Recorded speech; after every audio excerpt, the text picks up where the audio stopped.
Yo, thank y'all for watching, man. We got like a series of these, bro. We got like NFL players, professing their faith and how they met Jesus Christ, the journey to Jesus Christ, the journey to faith. We love to see it. It's a Christian channel, so we love doing these reactions. Hopefully, more NFL players come out so we could actually do more reactions and talk about it on this channel. This is what the channel is for. It's for Christians. You don't have to be a Christian, but hopefully, this channel, you know, starts your Christian journey in God. Let's watch it and let's see what he's talking about. You go to Sunday school, you enjoy hearing the Bible stories, and then you go to the big sermon, the big church, and you sit there, and I'm just me and my brother just kind of hitting each other, just wondering when it's going to get over.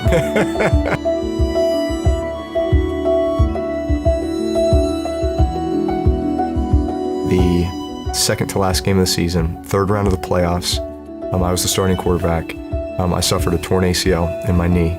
It was devastating for me. Junior year of high school too, this was when you're supposed to get recruited and just all of these things. I had to wait to have surgery for a month because they had to let the MCL heal before they repaired the ACL, and then I was still on crutches, and it was just, I'd hit that point.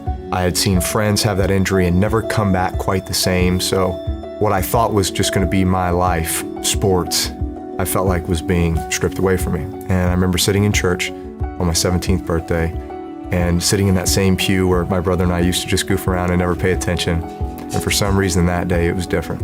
And I was locked in on the pastor as he was sitting there talking about how the Lord was looking for a few good men to carry on his kingdom, to spread his word and to live the life that he had planned for them. And that spoke to me. And it was at that moment that I accepted Jesus Christ into my heart and knew that there was something that was bigger planned for me than just sports.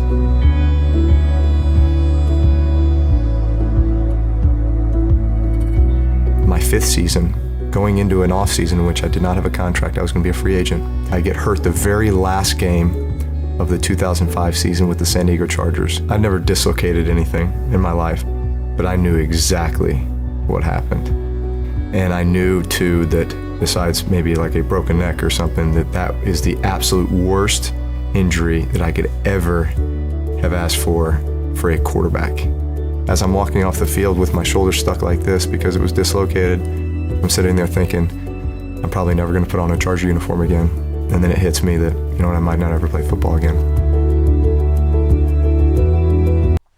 The most unlikely situations often help us experience God through the eyes of faith. This is one of the things that, test your faith, man.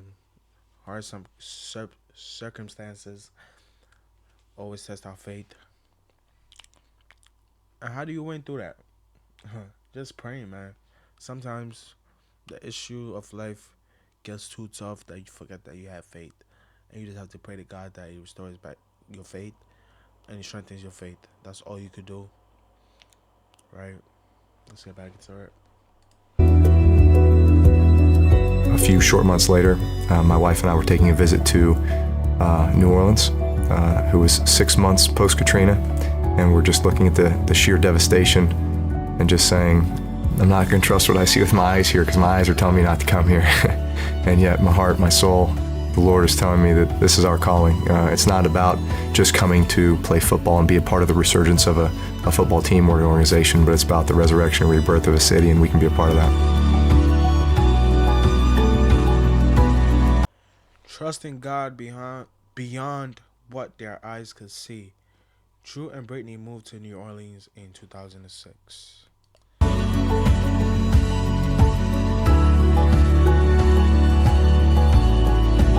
4 years later, Drew led the Saints to their first ever Super Bowl victory. And we score, the Colts are driving, we get the interception, we go score, now we're up 14 with 3 minutes left, and yet you're still thinking, I know Peyton Manning, I know this team. In your mind, you're going through all these scenarios of what you're going to have to do still, and then we get the ball back to basically take a knee to win the game, and it wasn't until that moment that, all right, we are world champions.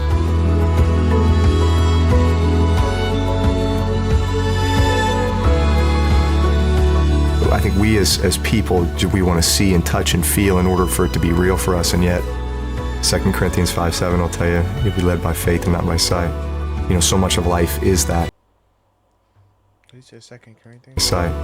So much of life is 5:7 will tell you, you'll be and feel in order for it to be real for us, and yet 2 Corinthians 5:7 will tell you, Second Corinthians 5:7. Second Corinthians.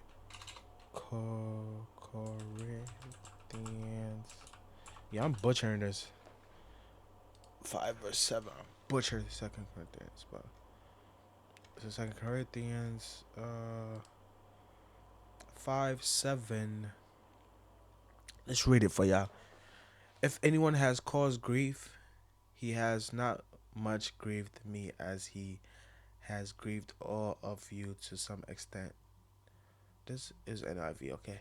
Not to put it too severely, the punishment inflicted on him by the majority is sufficient. Now instead you ought to forgive and comfort him, so that he will not be overwhelmed by excessive sorrow. I urge you therefore to reaffirm your love for him. Another reason I wrote you was to see if you stand the test and be obedient in everything. Anyone who forgive, I also forgive. And what I have forgiven, if there was anything to forgive, I have forgiven in the sight of Christ for your sake, in order that Satan might not outwit us, for we are not unaware of his schemes.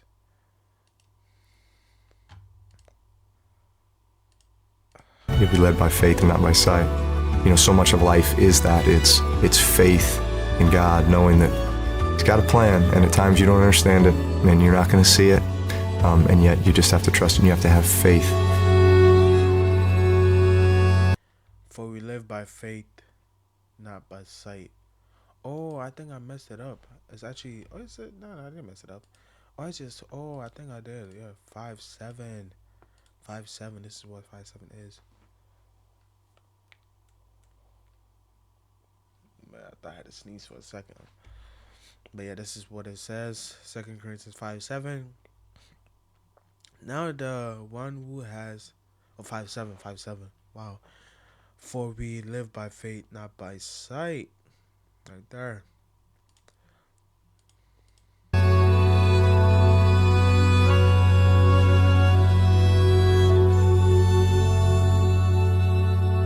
Well, thank y'all for watching. That's Drew Brees' story on how he became a Christian, or how he strengthened his faith in Jesus Christ and led his team to a Super Bowl victory. Thank y'all for watching again. Peace.